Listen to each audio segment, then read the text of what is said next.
भाई मुझे जेल में जाना पड़ा, मुझे मार खानी पड़ी, मुझे भूमिगत रहकर काम करना पड़ा। उन्होंने देश को आपातकाल में ठूंस दिया, सारे देश को उन्होंने जेल की कोठरी बना दिया था और हजारों कार्यकर्ताओं को उन्होंने गिरफ्तार किया था। लोकतंत्र की हत्या कर दी गई थी और राष्ट्रीय स्वयंसेवक संघ ने उसके खिलाफ बड़ा आंदोलन किया, लाखों लोग जेल में गए।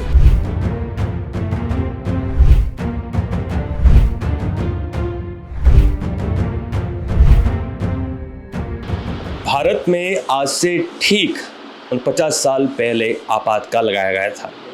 उस दौरान काफ़ी लोगों को जेल में ठूंस दिया गया था। आवाज़ उठाना, पूछना, सवाल करना सब बंद हो गया था।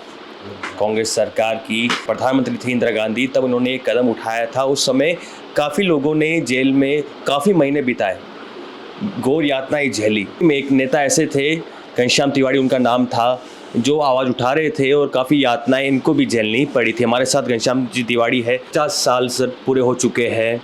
कैसा ये जो दिन रहे, उस दिन आप जेल में गए थे, यातनाएं झेली आपने, आवाज़ उठाई थी, किस प्रकार की चुनौतियों का सामना करना पड़ा था आपको? देखिए, भारत में जब श्रीमती इंदिरा गांधी का चुनाव इलाहाबाद हाईकोर्ट ने रिजेक्ट कर दिया और सुप्रीम कोर्ट ने उनको स्टे नहीं दिया और बिहार में और गुजरात में छात्रों का नवनिर्माण आंदोलन चल रहा था और उसी समय उन्होंने संविधान संशोधन कर लोकसभा का कार्यकाल बढ़ा दिया और रात को 12 बजे 25 जून को उन्होंने देश को आपातकाल में ठूंस दिया।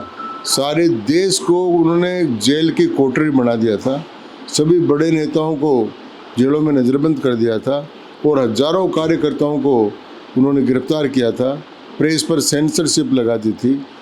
सुप्रीम कोर्ट के और हाई कोर्ट के जो अधिकार हैं उनको समाप्त कर दिया था और सभी प्रकार की नागरिक सुविधाएं और नागरिक अधिकार बंद हो गए थे और देश एक व्यक्ति की तानाशाह की मुट्ठी में आ गया था।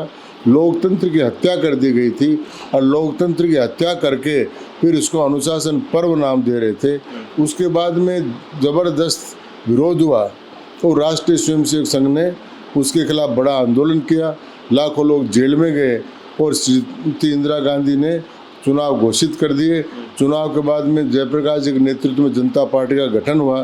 जनता पार्टी ने चुनाव लड़ा और कांग्रेस पूरी तरह साफ हो गई। लोकतंत्र के हत्यारों को जनता ने सजा दी। वही लोकतंत्र के हत्यारों के उत्तराधिकारी अब उसी संविधान को लेकर घूम रहे हैं। इसलिए घूम रहे हैं कि वो अपने पाप का प्रायश्चित करना चाहते हैं। कोई आदमी हत्या कर देता है तो फिर जो जेल होती है तो वो गीता की पुस्तक रखता है कि मैं गीता करूँगा तो मेरे पाप से मुक्ति हो जाएगी। तो उसी पाप का इनके सर पर चढ़ा हुआ है और उस पाप की मुक्ति के लिए ये संविधान और लोकतंत्र की बातें कर रहे हैं, तो इनका वो पाप कभी दूर नहीं होगा। अभी लोकसभा चुनाव में कांग्रेस पार्टी लगातार ये नारा दे रही थी कि अगर सरकार बनती है भाजपा की फिर से, तब संविधान खत्म कर दिया जाएगा।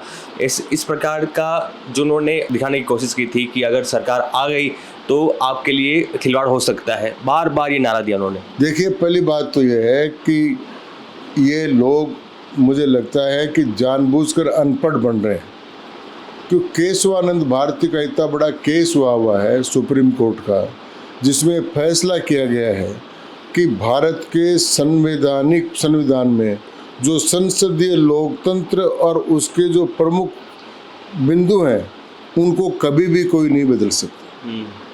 उनको अगर 543 के 543 मेंबर भी एक पार्टी के आ जाए और वो ये फैसला कर दे कि प्रस्ताव पास करके कि भारत में संसदीय लोकतंत्र नहीं रहेगा, तानाशाही रहेगी, तो वो नहीं हो सकता। तो इसलिए भारतीय संविधान के मूल ढांचे में कोई परिवर्तन नहीं कर सकता, लेकिन वो इस बात को भुनाने के लिए कि कैसे न कैसे करके हमारे को सीटें जीत जाए, उन्होंने भ्रामक प्रचार किया।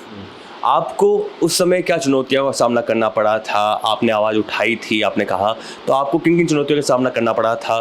भाई मुझे जेल में जाना पड़ा, मुझे मार खानी पड़ी, मुझे भूमिगत रहकर काम करना पड़ा और मुझे नई राजनीतिक पॉलिटिकल एक्टिविटी शुरू करनी पड़ी। ये चारों परिस्थितियों में से मैं गुजरा था। भाजपा की सरकार आती है, पेंशन शुरू की जाती है। जो ये उस समय के जो आवाज़ उठा रहे थे उनको लोकतांत्रिक सेनानी का दर्जा दिया जाता है, लेकिन कांग्रेस आती है तो पेंशन बंद कर दी जाती है। ये कांग्रेस का छोटापन है। जब स्वतंत्रता सेनानियों को पेंशन दी जा रही है और भारतीय जनता पार्टी का राज आने के बाद भी उन्होंने उसको बंद नहीं किया है, वो चालू है, तो लोकतंत्र सेनानियों को इस प्रकार बंद करना है, उनका भी अपमान करना है और कांग्रेस को अपना छोटापन भी दिखाना। तो ये हमारे साथ थे घनश्याम जी तिवारी, जो कि राज्यसभा सांसद है। उन्होंने कहा कि जब मैं उस दौर में था तो मुझे जेल जाना पड़ा, लाठें खानी पड़ी, लेकिन मैं भूमिगत होकर लगातार आवाज़ उठा रहा था। कैमरा साथी लक्ष्मी के साथ मनीष गौड़, जयपुर।